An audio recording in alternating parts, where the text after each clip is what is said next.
Hello, Reds fans, and hello, friends. My name's Eric Phillips. I'm here with my brother Cory T. Phillips, and we're excited to be back on the Chatterbox Reds airwaves here with you. Super excited to give a little bit of a rundown now that the boys are 13 games into the season. We are coming off of our very first true off day of the season outside of our day after opening day, annual off day. So happy Friday to everyone. Our boys will be back in action tonight down at Great American Ballpark, starting at 6:40 against the Buccos from Pittsburgh. Really excited. I'll actually be in attendance both tonight and on Saturday. So looking forward to getting down there. Cory and I took the day off to discuss, what it is that we feel like this team's doing well, what they're not doing well, and kind of broke down the roster of how guys are performing so far. This is one of the best weekends of the year if you're a golf fan, with it being Masters weekend.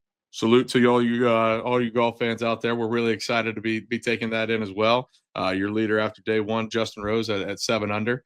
Really had a chance to attack a course record there if he doesn't pump 2 drives and into some trouble there late in his round. But all excited about our Reds as well. We're going to have a heavy golf theme to our show today. But Cory, welcome back and happy Masters weekend, man. Man, I couldn't be more excited. What a great sports weekend it is, man. You got finally getting back outside. We got some baseball going. We got some golf going. Official start to spring. Got some good basketball, getting into some playoff hockey. It's really exciting sports time, man. But just looking at some of the scores today, we got a couple of our American guys. Scheffler's at 4 under and DeChambeau's at 3 under. So they're right there in the mix. But kind of felt like beginning of our season might have played a little bit like Rory, come out hot, and especially in that Giants series, come out hot and then end of the round didn't go so well, but we'll see how it goes. But I'll be excited. I'm excited to get this Masters thing started, man. I got my golf glove on, got my tee on, and let's tee this thing up and get it going. Okay, sounds good. And one of my favorites in the tournament, Ludwig Aberg, is at 4 under as well. So excited to see what he can do. Would love to see him get his first Masters championship under his belt as well. But now moving on, let's talk about our Cincinnati Reds, because what kind of spearheaded this thing? Obviously, it's Masters weekend, but back in the day, before the days of Twitter and things weren't available at our fingertips, and we had cell phones in our pockets that were stronger than the computers they used to reach the moon back in the 70s, we had this opportunity. We had this great little website called Red Zone, and Red Zone was really cool. You could go on. It was like a chat room. For those that maybe followed high school sports, it was similar to a JJ Huddle type format. But on Red Zone, there was a gentleman that would post every 9 games, and he would say, "Let's play 9." And he'd break down how that 9-game series went, or how that 9-game set of the season went. And the reason he did that is if you're a golf fan and a Reds fan, you take 9 games at a time. 9 times 18 is actually a 162-game season. So if you look at the season as a round of golf, the boys are 13 games in. So we've played 1 hole, and we're about halfway through a second. So when we take a look at that in that format, let's look back at those first 9 games. And Cory, you tell me what kind of a golf shot you think we've hit, or what kind of a score we ended up with. So we went 1-2 against San Francisco, highlighted by a blown save on opening day. We went 1-2 against the Rangers team, where we scored 14 runs over the 3 games. But unfortunately, all 14 of those came in game 1 of that series, as we went on to get beat 1-0 in back-to-back games. And then lastly, the first 3 games of the Milwaukee series that started off brutal, taking our 3rd consecutive 1-0 loss, followed by a 3-2 loss, and then finally getting off the shot in a Brady Singer start where we scored 11 runs and beat those guys 11-7 on Saturday. So we finished those first 9 games at 3-6. How did you take in that season? Did you find your groove? Did you find, does the clicker work? Is your streaming service upright? How did you feel about it as a fan? And then what kind of a golf score would you give our Redlegs after hole number 1? I mean, hole number 1 could have definitely went better. Don't get me wrong. We kind of lost it there in the middle. I felt like we hit a really good drive. You got Hunter Greene coming on the mound. Excitement couldn't have been higher for opening day. Everybody's in the ballpark. I mean, excitement's at an all-time high, and Hunter Greene comes out and just throws an absolute nasty gem, only to have it spoiled by Ian Jabot. So kind of like hitting a good drive and chunking your second shot, but by the same token, it is what it is. And couldn't really get the offense going, man, in those first couple games, but was able to get off the schneid there when Singer started and got the 14 run. What am I trying to say? 14 run scoring bashing support going. And exactly. Yeah, that's what it is. Yeah, that's the word I was trying to get to. But then offense kind of fell off again, man. So I almost feel like we hit a good drive, chunked our second shot, got a good approach shot, and then missed our putt. You know what I mean? So you missed that. Yeah. You missed that putt there at the end, but all in all, you come out.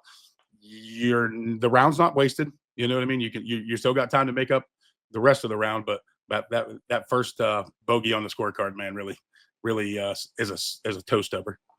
Yeah, and I'd take it as a bogey too. It's definitely not par. Par is at least 500 in this game, and so when you're talking about that, it's also very reminiscent. If you've ever set up a tee time, you're so excited about it, and that's spring training. You've got that 9:30 tee time waiting on you tomorrow. You're out having drinks with the fellas or with the ladies, whoever you're hanging out with. You're talking about your tee time the next day. Everything's getting excited. We're building that momentum from spring training. Then you take it a little bit too far on Friday night, and that Saturday morning tee time becomes a burden because you're so hungover off that first tee, you're struggling to get things going. And that's your Austin Hayes, Tyler Stevenson, and Spencer Steer not being at 100% coming out of the gates firing. So a little bit of a hangover coming out of spring training with a little bit of the injury bug, it definitely made that Ian Jabot, balloon save on opening day a little bit tougher to take. But you know what? It's a bogey.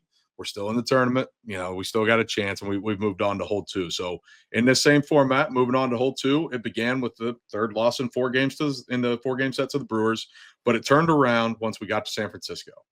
We win those two of the first 3 games in that series. And it was looking great when we returned that scoreless favor by beating them 2-0 and then 1-0 in great starts back to back by Hunter Greene and Nick Lodolo before blowing a 6-1 lead in the third game on Wednesday. And it's you take that sour taste that you had with the Jabot on opening day into another off day.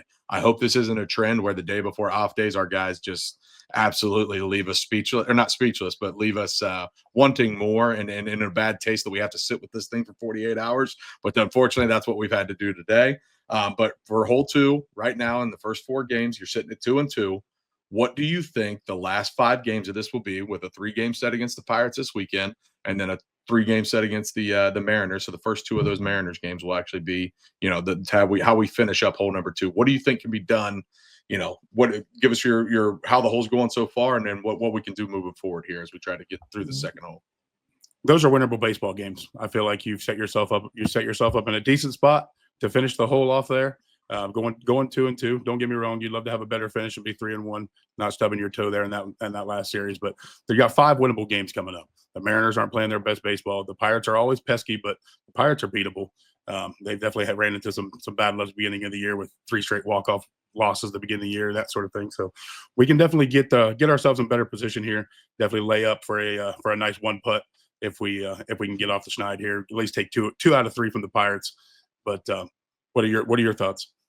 Yeah, no, I think if you get these 3 from the Buccos, I mean, that's stuffing one. That's leaving yourself the gimme for birdie, where you've got to go up and just not get swept against the Mariners, and it's a decent hole. It's a decent 9-game stretch. And if you do sweep the Mariners, or if you do sweep the Pirates this weekend, you're back to 500. You're back to par. Like that's what we need to do. At the end of the day, you fight for 500 baseball until you can get these guys back off the injury list. We've gotten good news this week on Austin Hayes started his rehab today, who was supposed to start in Louisville. That game gets, I believe, rained out over in Indianapolis, so they don't get a chance to play today.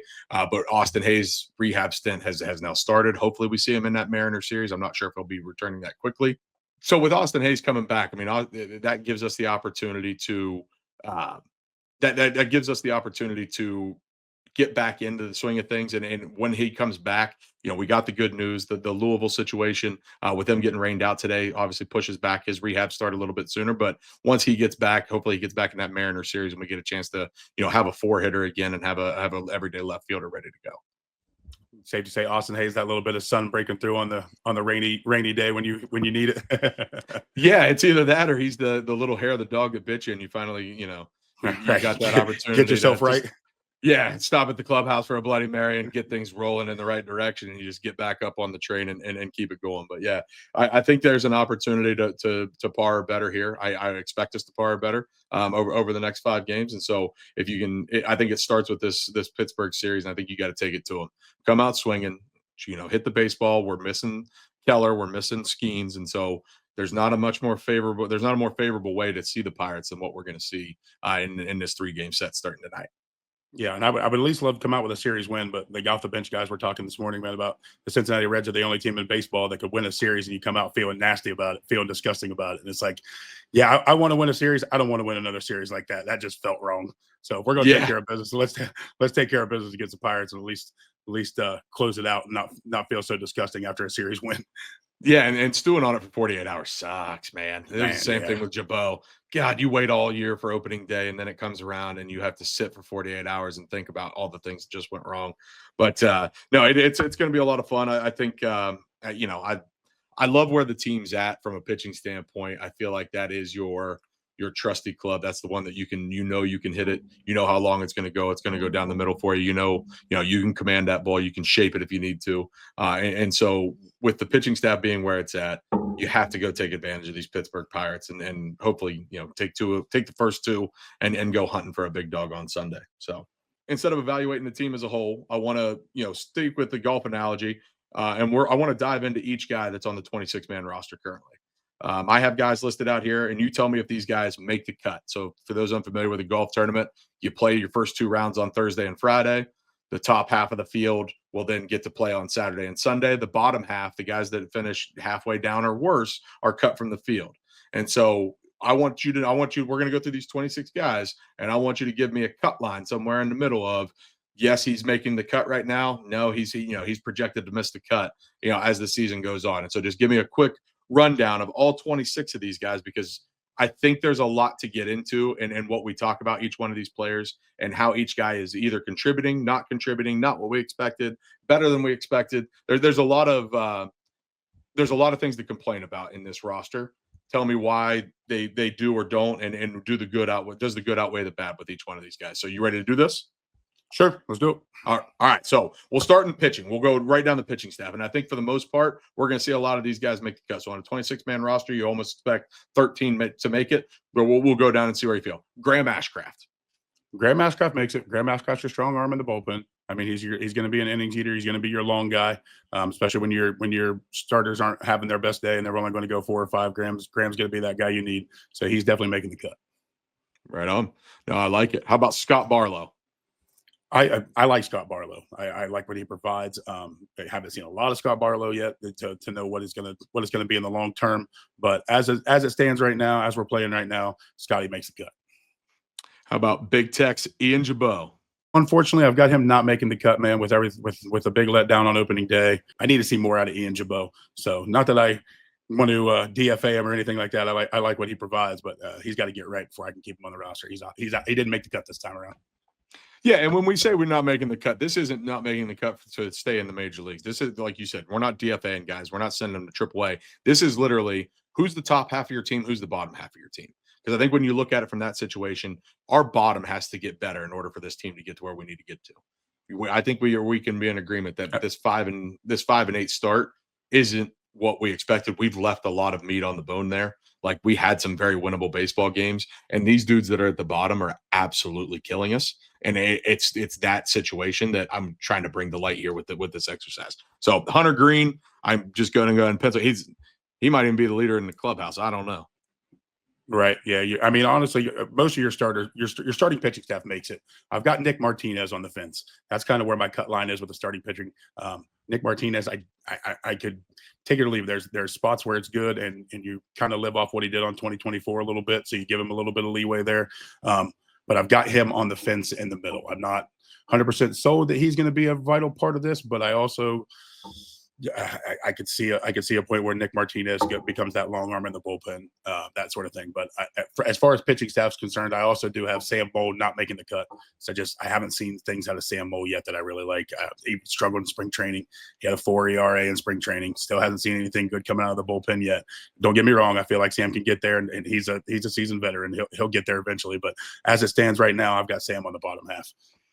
Yeah, no, I completely understand there. Rough outing the other day, giving up the McCovey Cove walk-off, but Emilio Pagan. Emilio Pagan? Oh, I've got Emilio Pagan being our closer right now. I mean, he looks the best. It's hard to say that coming off a rough outing against San Francisco or whatever, but Emilio Pagan's got the goods, man. He's got that tenacity, and I feel like he could definitely be our strongest arm coming out of the bullpen. Yeah, and I like that he's been a professional about it too. He's flat out said, he goes, listen, I'll take the role for now. But we have one of the best closers in baseball coming back from injury and trying to pump up Alexis Diaz a little bit there, who could use all the confidence in the world that anybody would want to give him because he has had his struggles and he's had his situations where he's given up that McCovey Cove ball several times over the last 2 years. And so excited to see Diaz come back, but really neat to see somebody like Emilio Pagan step up and be a pro about it and say, listen, I'll do it for now, but when it comes time, that's our guy. And being able to pass that buck off in such a non-confrontational way. We've had closers here in the past that have said, if I don't have the ball in the ninth inning, I don't want to do it. And guys like Raisel Iglesias. And I feel like I don't want to paint Diaz in a corner because he's not said much, but at the same time, I feel like he's along that prima donna line as well. If he doesn't have that ninth inning juice, I'm not sure we get the best of. I don't think Alexis Diaz could do for Emilio Pagan what Emilio Pagan is willing to do for Alexis Diaz, if that makes sense. I completely understand where you're coming from there. And that's Emilio Pagan being a good teammate. You've seen it all the way around, even from handing the ball to Terry Francona after his first win to pumping up his guys, trying to give his guys enough confidence. That's a solid teammate, and that's doing more than just getting 3 outs in the ninth inning. You know what I mean? So yeah. Emilio definitely makes a cut. Emilio's definitely he's right up there as far as leader of the bullpen, if you want to put it that way, instead of leader of the clubhouse. Yeah, no, I like that. I like that moniker. Now, when we did our preseason predictions, I don't mean to toot my own horn, but beep beep, it's Tony Santillan, and I've got him making the cut. How about you? Yeah, oh, absolutely. I mean, how do you disagree with that? Tony Santillan is a guy you can count on in the big spot. He brings that energy, brings that tenacity, and I'll be completely honest with you. If I'm standing in the batter's box, I want no part of that big dude coming at me. Yeah, no, he has been good, and the stuff's been electric. He gives up the home run to tie it when you're up 6-5, and you're hoping that he can be that bridge, that shutdown. But things don't go well.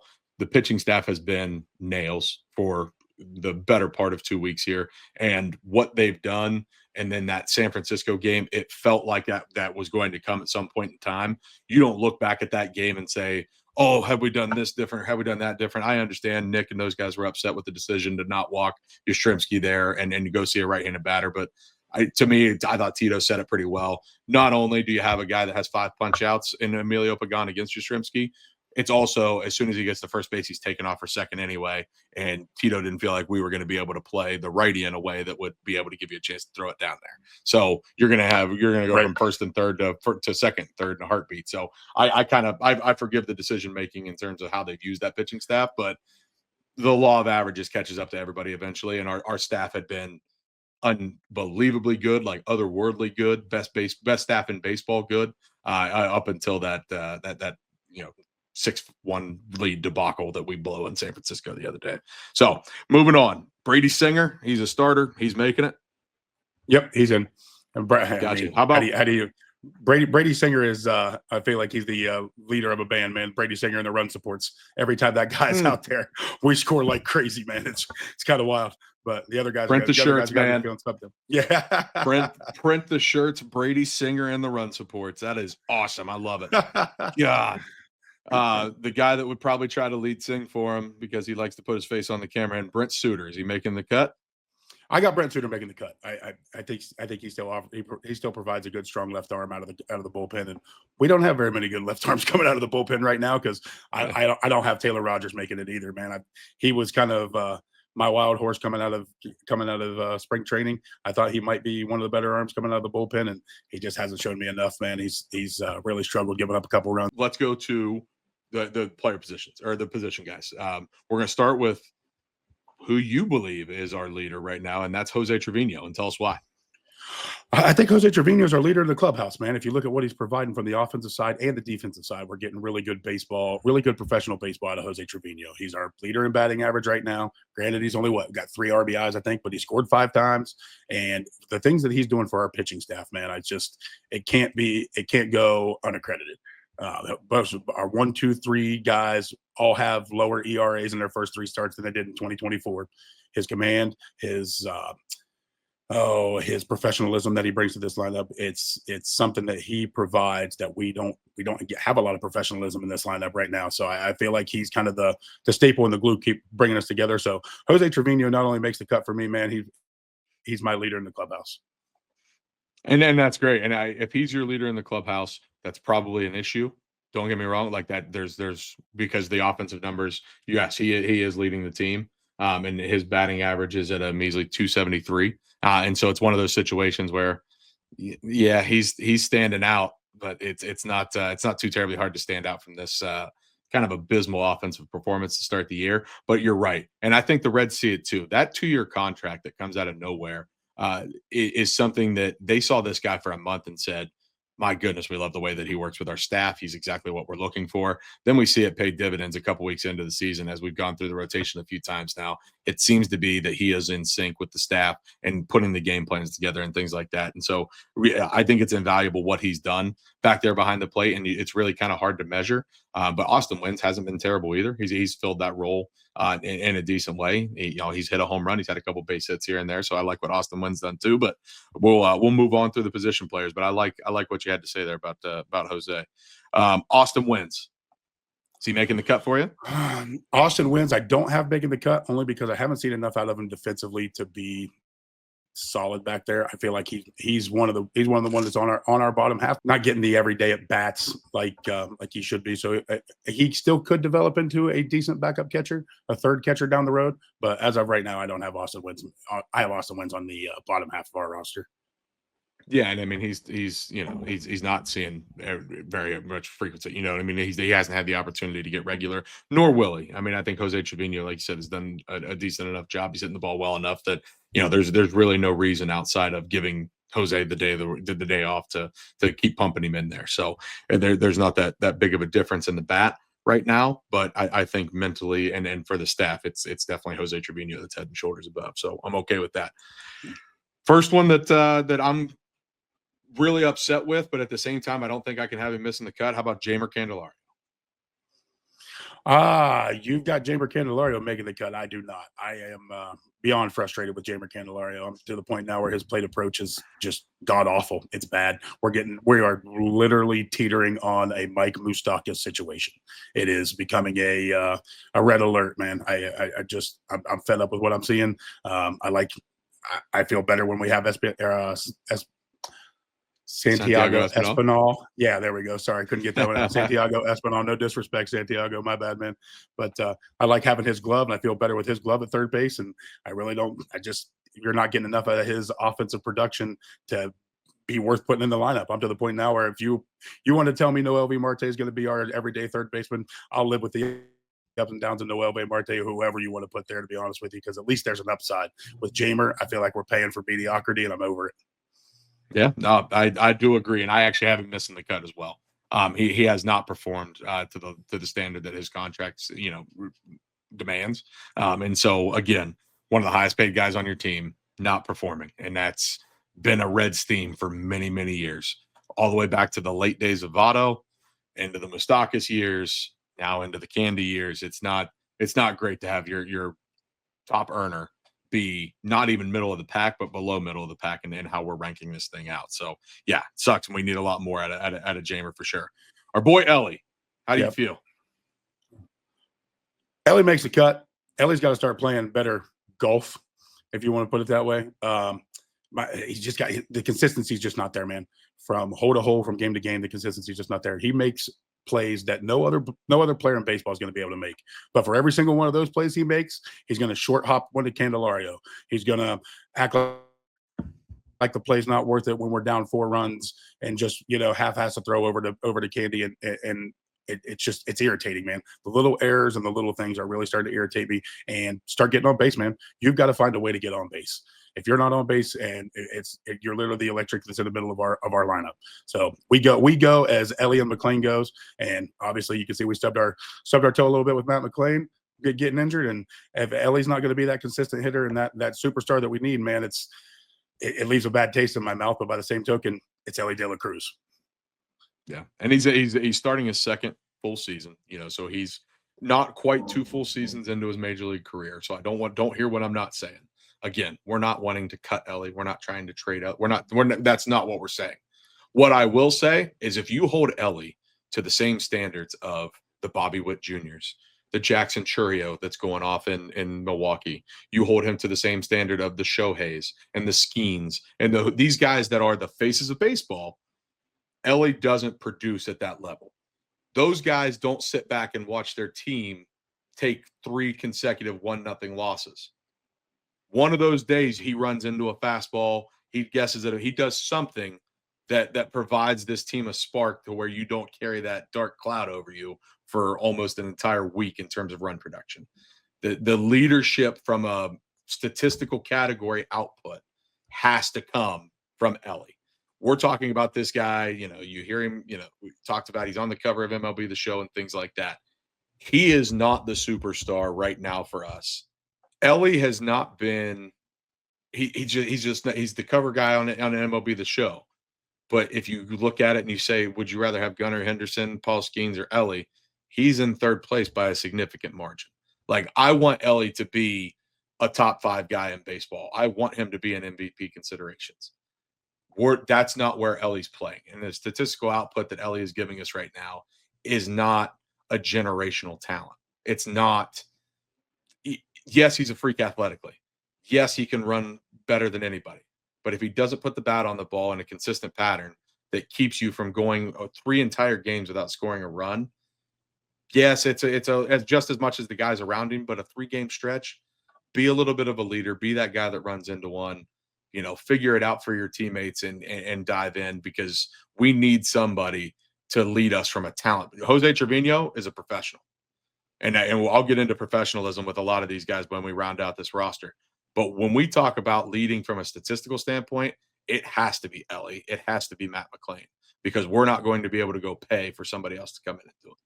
Yep, and you make a good point, man. Ellie's he's got to be our glue. I mean, if he's not going to be there, we've got to start thinking about other options, because when you start putting this roster together, we seem to have a plethora of shortstops and a plethora of guys that can play second base, third base, but we can't seem to find a corner outfielder to save our lives. So it's Ellie's going to have to start shaping up, man. We're going to start thinking about what we're going to do for the future to shape up this roster, man, because it's dark days in the corner of the outfield right now, and I'm kind of over it, man. I'm kind of over the Santiago Espinal and Gavin Lux playing in the outfield when their gloves are obviously more valuable in the infield. So whatever we've got to do to start getting this thing together. But you're right, Ellie's got to start being that glue and got to start being that spark for us, or where it's going to be a long season.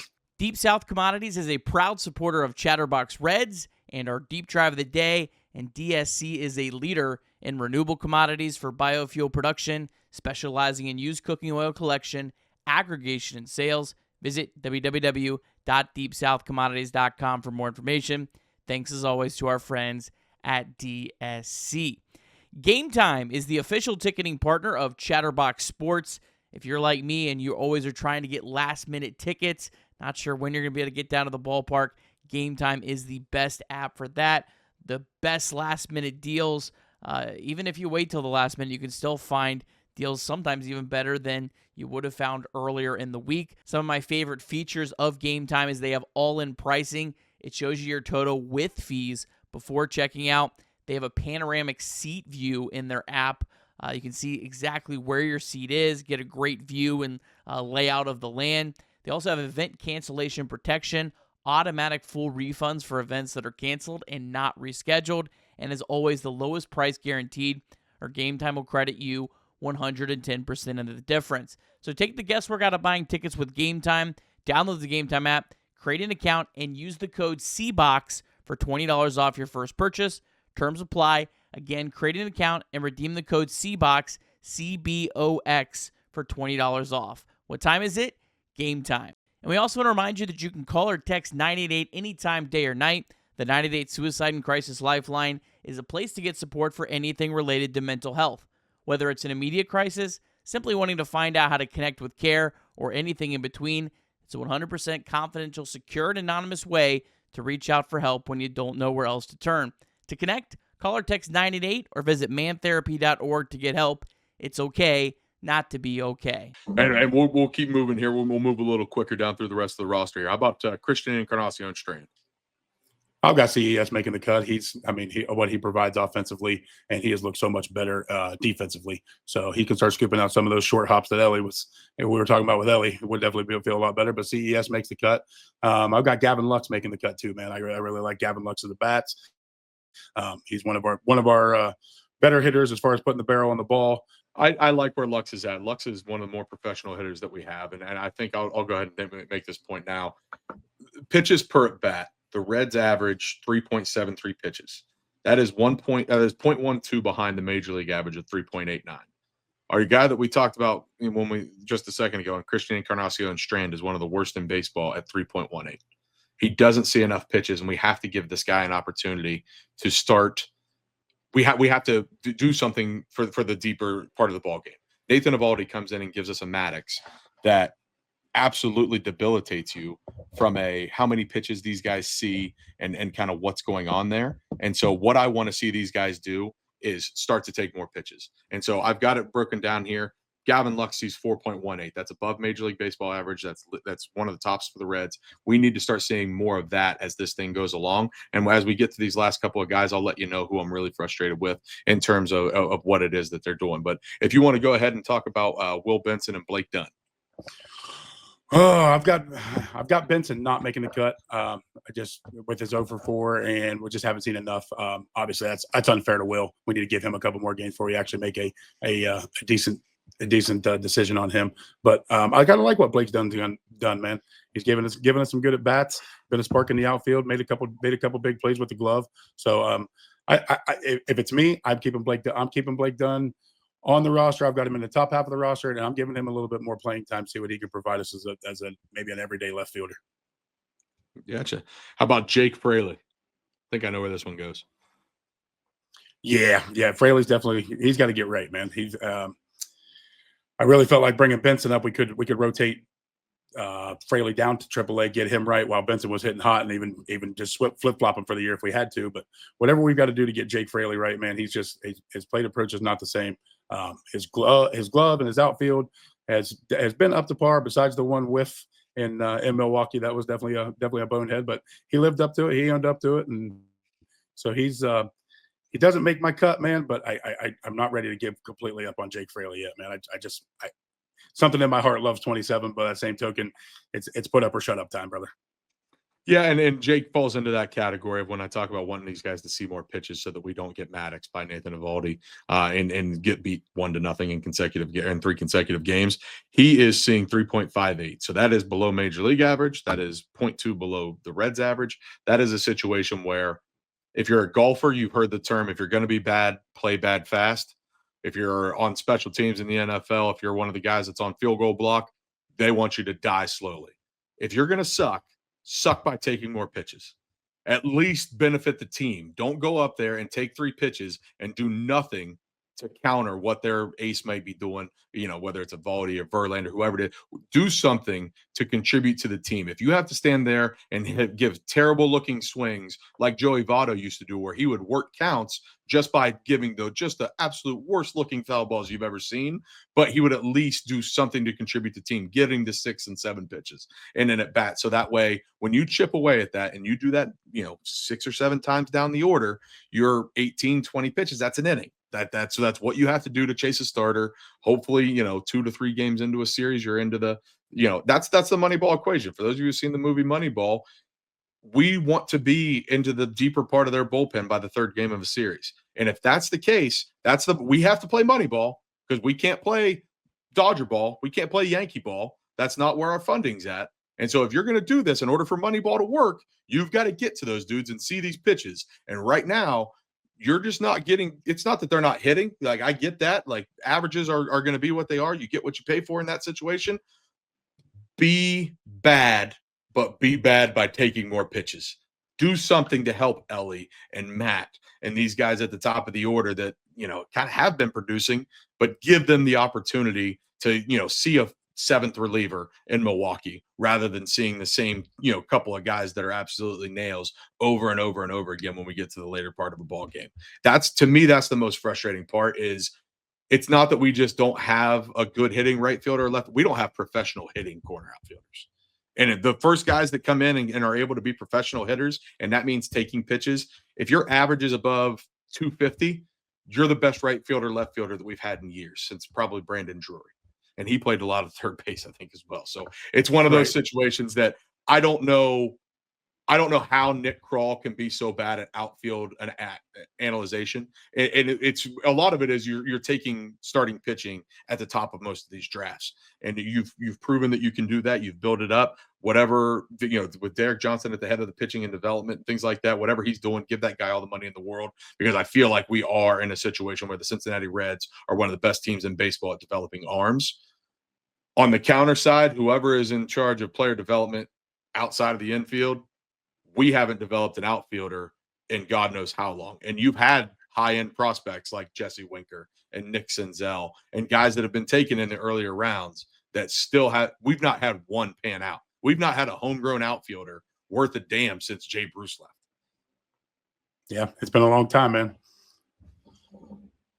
It's awful. I hate to see it, but to round out the roster, let's go to TJ Friedel.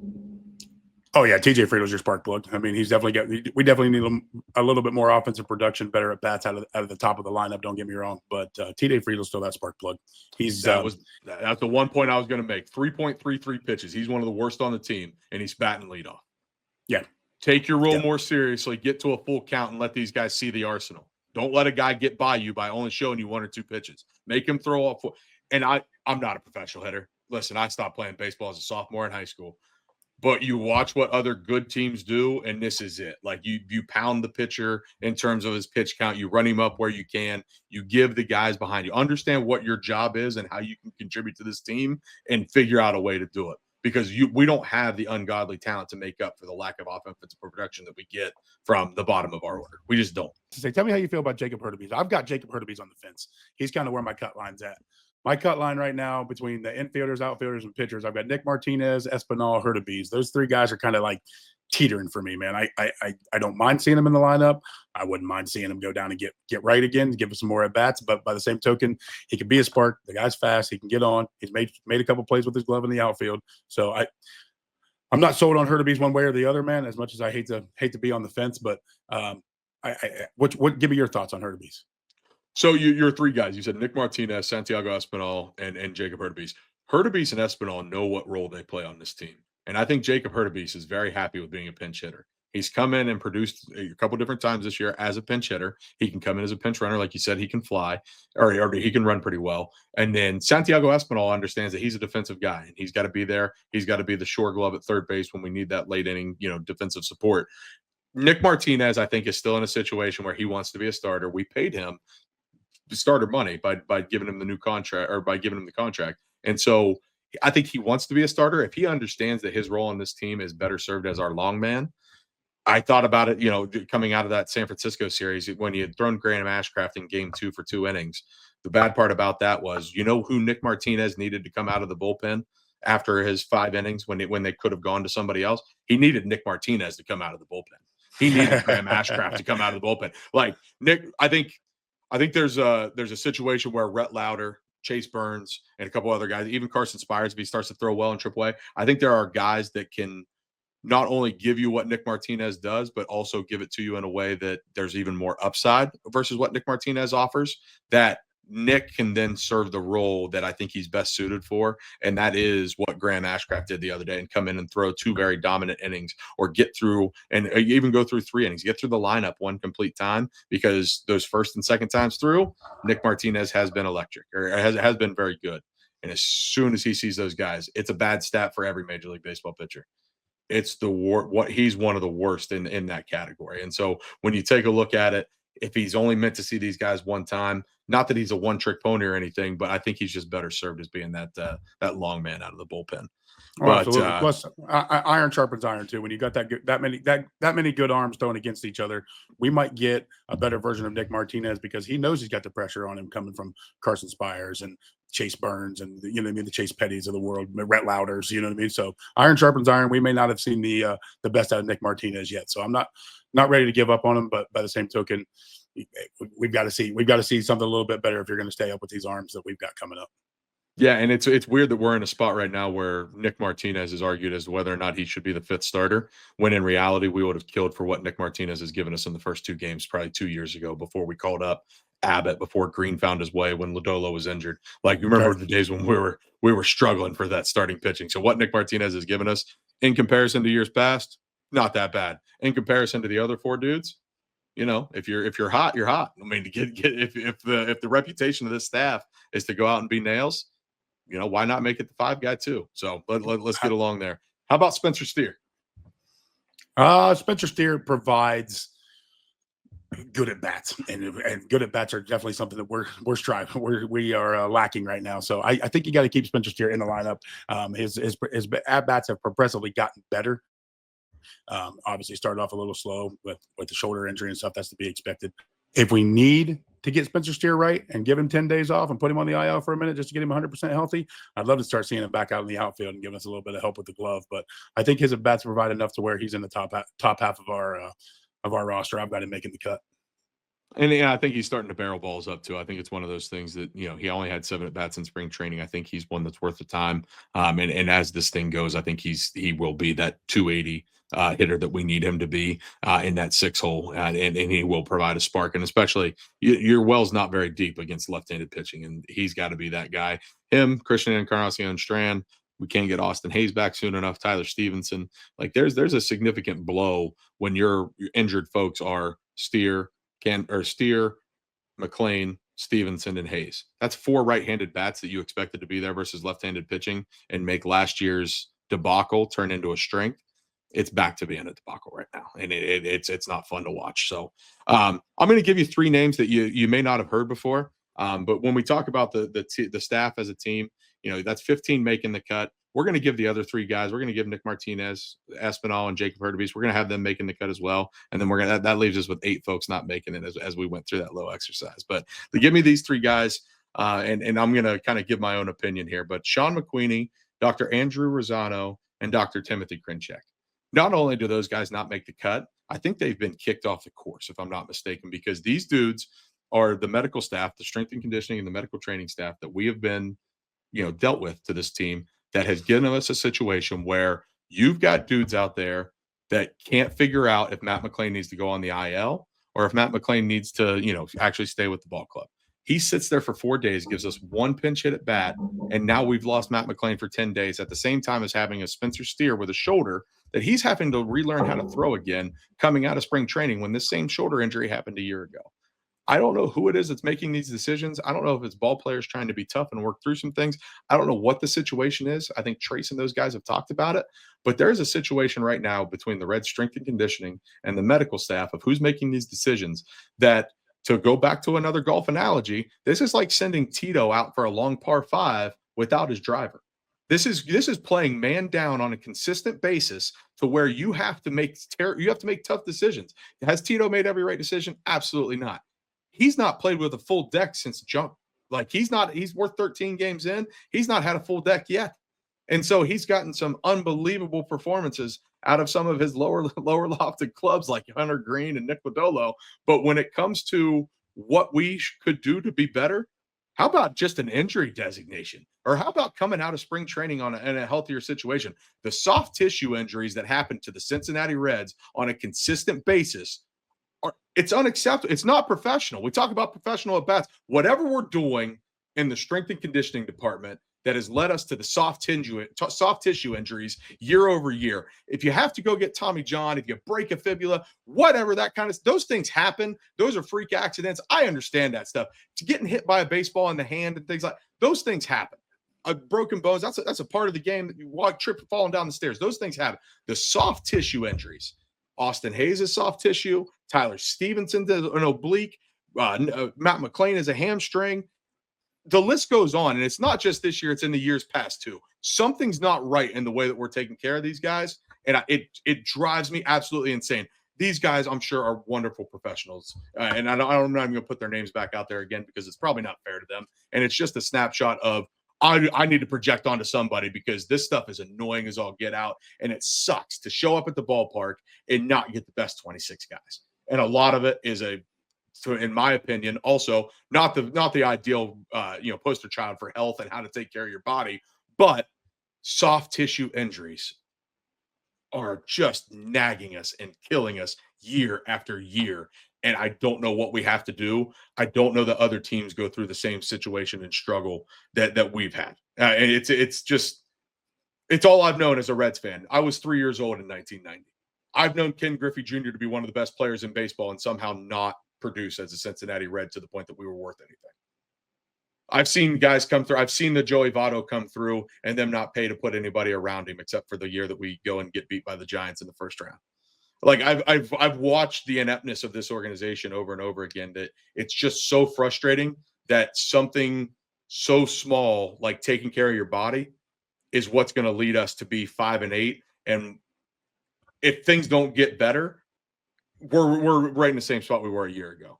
Like maybe we just don't have the talent, but we never actually find out because we never have that talent healthy enough to play a legitimate portion of the season. It's frustrating as all get out. And so Reds medical staff and the roster management and whoever's making the decisions on injury designation versus who's out there and who's making them play short and the illnesses and things like that that happened in Milwaukee, it all seems to happen to us way more than it happens to other teams. And maybe that's just because I'm in my phone or I'm on my phone on Twitter seeing what the Reds do on a daily basis and not so much the other 31 ball clubs or the other ball clubs in baseball. But when it comes to just what sits in my heart today, there's something wrong in how we treat injuries here in Cincinnati. And it's not fair. It's not fair to the fans. It's not fair to Tito Francona. It's not fair to just everybody that wants to pour their heart and soul out and give this city a winner.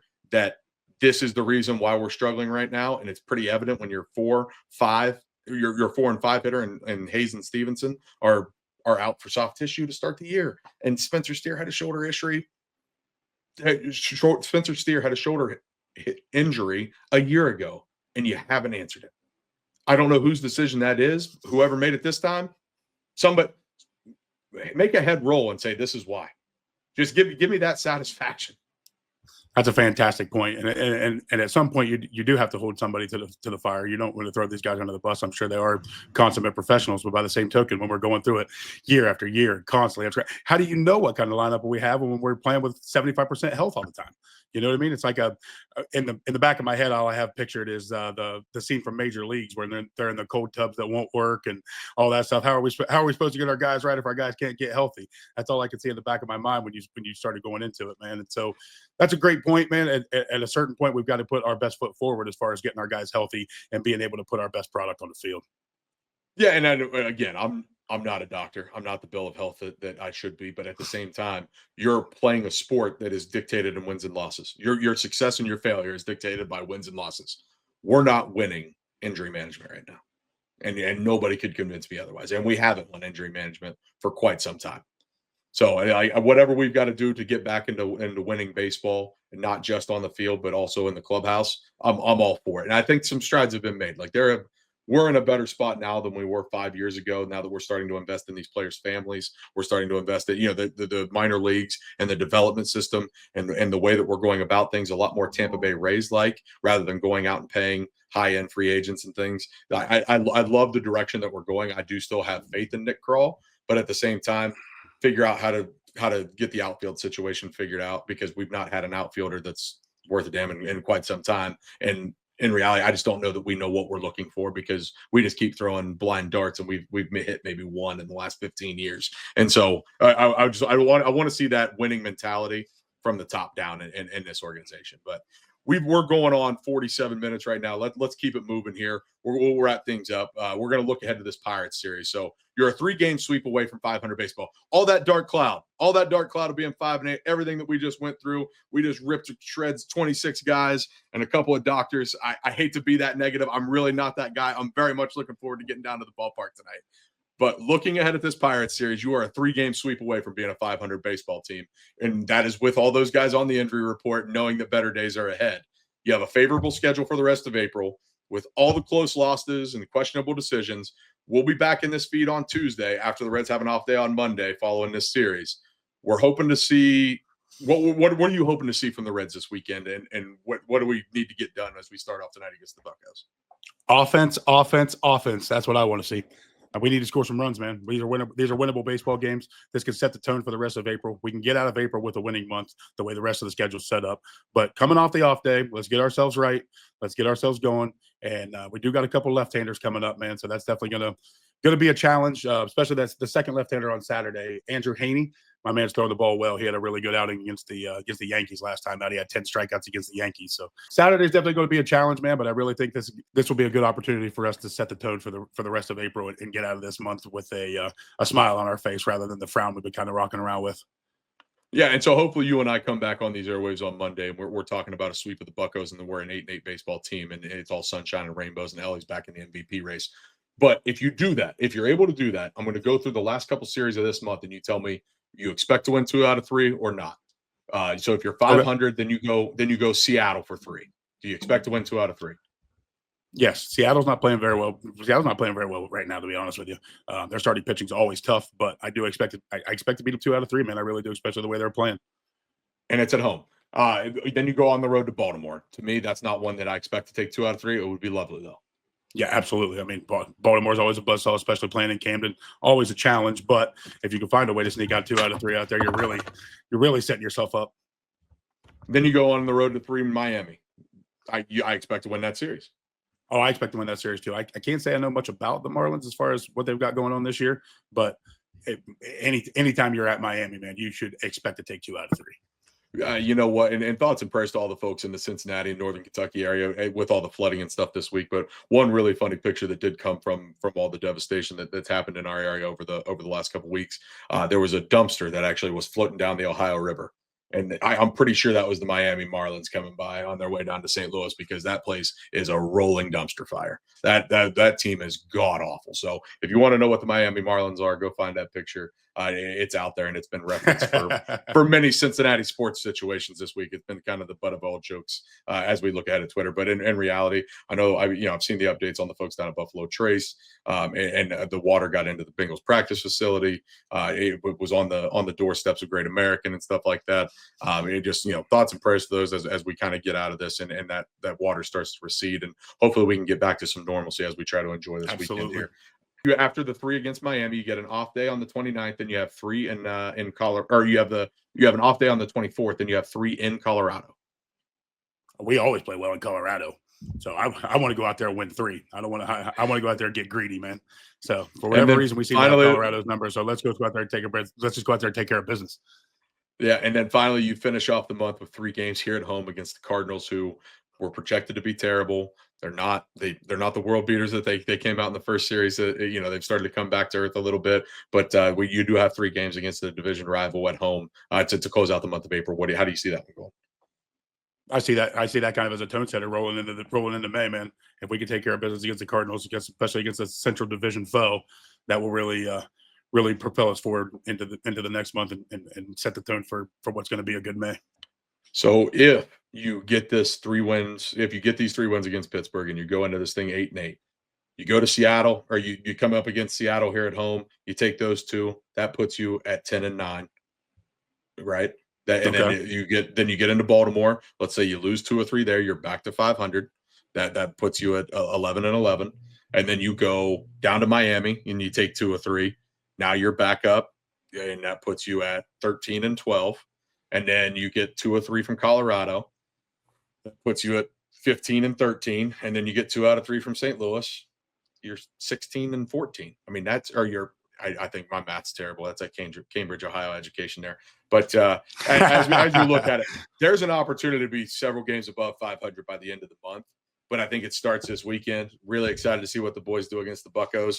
And like I said, I'll be down there both Friday and Saturday. If you see me in the ballpark, please give me a hey. I'd love to buy you a beer. And it's a good time to be a Reds fan. It's gonna be a lot of fun around the park. But you got the dueling bobbleheads this weekend with Ellie on Saturday. I know my boys are really looking forward to it. Also wanted to give a quick shout out when we're talking about our boys. The headline 7U team playing up in a little league up in Dayton are 2-0. So congrats to those guys and Coach Tommy Lucas and the guys. Yeah, they're a lot of fun to watch. They're my Monday night baseball team. So it's been a lot of fun watching those dudes, and it's just really exciting to be back into the swing of things as baseball season comes around. And then you get to the Masters, and it's the unofficial start of spring. But it's a lot of fun right now, man. This team is good enough to do the things right. I want the little things to come together. I want there to be some more professionalism in our approach to the game and in our approach to some things off the field, that I think if we do those little things right, that the keys are there to turn this thing around. So I am still very optimistic on the outlook of the 2025 Cincinnati Reds. I don't want that to be misconstrued in the way that we talked about this thing, but that's why they give us a platform. We're going to be hopefully in somewhat shape or form entertaining, but at the same time, we're going to get some stuff off of our back that has been deep dwelled for years when we didn't have a microphone. So exciting time to get a chance to talk to everybody. But lastly, man, do you want to finish this up? How did minor league guys do tonight? I know we had a couple rainouts. Well, we had a couple rainouts. Louisville and Chattanooga both got rained out. So they're actually going to play double headers on Saturday. So twin billing on Saturdays if you can get out to the ballpark. We got Louisville playing Indianapolis, and Chattanooga is playing Birmingham. So those will now be doubleheaders on Saturday, but they'll both be in action tonight at 7:15. So Chattanooga and Louisville in action tonight. Dayton coming off a 5-1 win over Fort Wayne. Anthony Stephen had a good night. He went 3 for 4, had an RBI. And Daytona actually got a win. Daytona got a win against Clearwater. Sammy Stafura and Alfredo Duno struggled a little bit. They were over 3 with 3 strikeouts, but did have Luis Reyes go 2 for 3 with 2 RBIs. So he's hitting about 375 right now. So looking good for the Tortugas for sure. But a couple wins there and a couple rains out. So are you going to get a chance to watch the Bats in Columbus here soon? Yeah, I'm going to try to make it to the ballpark a couple times next week, man. I love Huntington Ballpark, and nothing better than some AAA baseball to get you going. Oh, absolutely. No, it's a blast. And getting a chance to go see those guys. I'm actually going to catch them in Indianapolis a couple times this year as well. Beautiful ballpark over there that the Indians have. So, no, appreciate you guys tuning in. It's been a wonderful day. It's awesome for Cory and I to get this opportunity. Thanks again to Nick and Trace for bringing us on board. This is not going to be our typical format as the season goes on. We will have some games to recap as we get into May, but we're really looking forward. We'll see you guys we'll be on your feeds on Tuesday as we come back after a second off day in a week when we take a look at Monday. And then I think we've got one more off day in the month of April when we'll come in and step in and do a little level set of how things are going and what we're seeing from our Cincinnati Redlegs. And hopefully we're talking Monday with a much more positive tone, and we're talking about how great we can be. And we start looking into the playoff matchups as we're only 16 games into the season, and we jump to every conclusion because that's what you do as a Reds fan. Fan is short for fanatical, and if you're not that way, I apologize, but we're living and dying with every pitch, every outcome, every result, every decision, and everything's the end of the world or the best thing ever. So it's a lot of fun to do that. Over 162 games. It's tiring. It really is. But, man, it's a lot easier to sleep at night when these Redlegs win. So, Cory, you got anything else? As always, go Reds.